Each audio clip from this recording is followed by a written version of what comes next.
Bonjour à tous, mes chers amis, bienvenue dans cette toute nouvelle vidéo.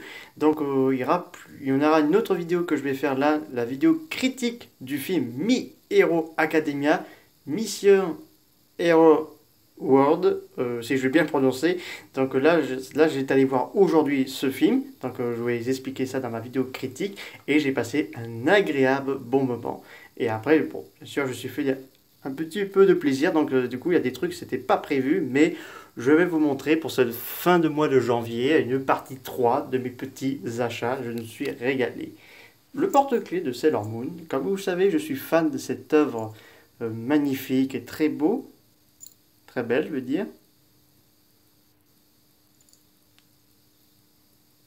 J'ai pris Usagi parce qu'il y avait des porte-clés de Luna, mais j'étais plus à fond sur Usagi parce que quand même Sailor Moon, c'est un personnage que j'aime beaucoup.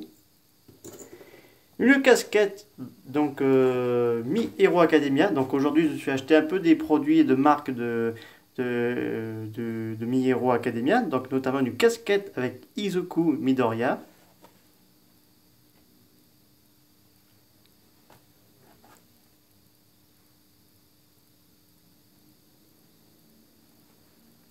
Trois livres de Mi Hero Academia. Donc le tome 8.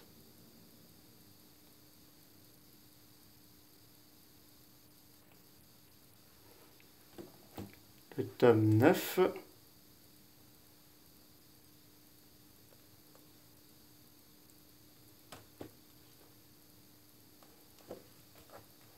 Le tome 10.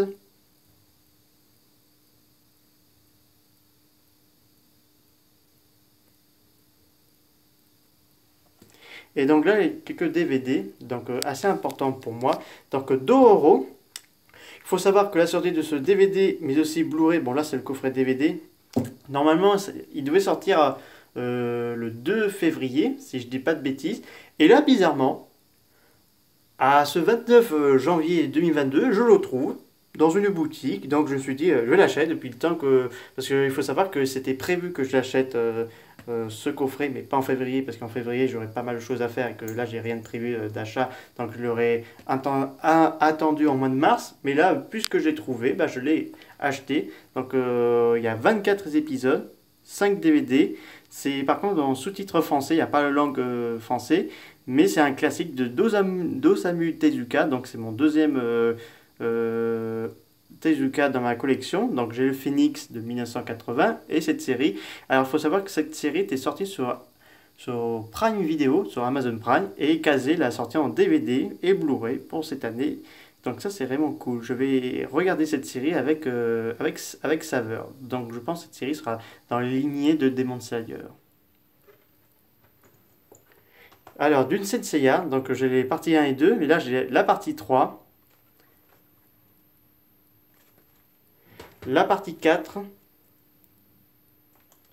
et pour terminer la partie 5 qui s'achève de la saga de cette première série, qui s'achève sur Poséidon, si je dis pas de bêtises, parce que je connais pas très bien cette franchise, je vais découvrir ça cette année. Il faut savoir qu'il y a un film en live action qui est en préparation pour, je pense, une sortie en 2023.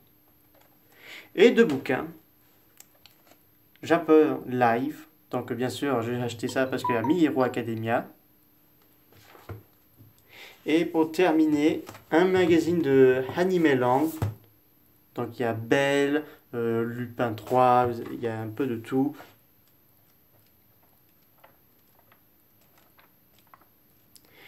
Et il y a notamment le Serpent Blanc, que je vais aller le voir bien sûr. Enfin, je vais essayer avec le voir en février. Je vous ferai bien sûr une vidéo critique là-dessus. Parce que c'est un film d'animation chinoise, sorti en Chine en 2019 et ça sort chez nous en 2022. Donc voilà. Et vous avez un peu le dossier sur Belle et tout. Donc c'est cool. Ça va être, je vais me régaler. D'ailleurs, j'avais fait ma vidéo critique sur Belle. Je vous invite à la regarder de nouveau pour ceux qui n'ont pas encore vu. Donc cette vidéo va s'achever là tout de suite. J'espère que ça vous a beaucoup plu. N'hésitez pas à me dire ça dans les commentaires. Et on se retrouve pour ma vidéo critique du film My Hero Academia. Au revoir tout le monde.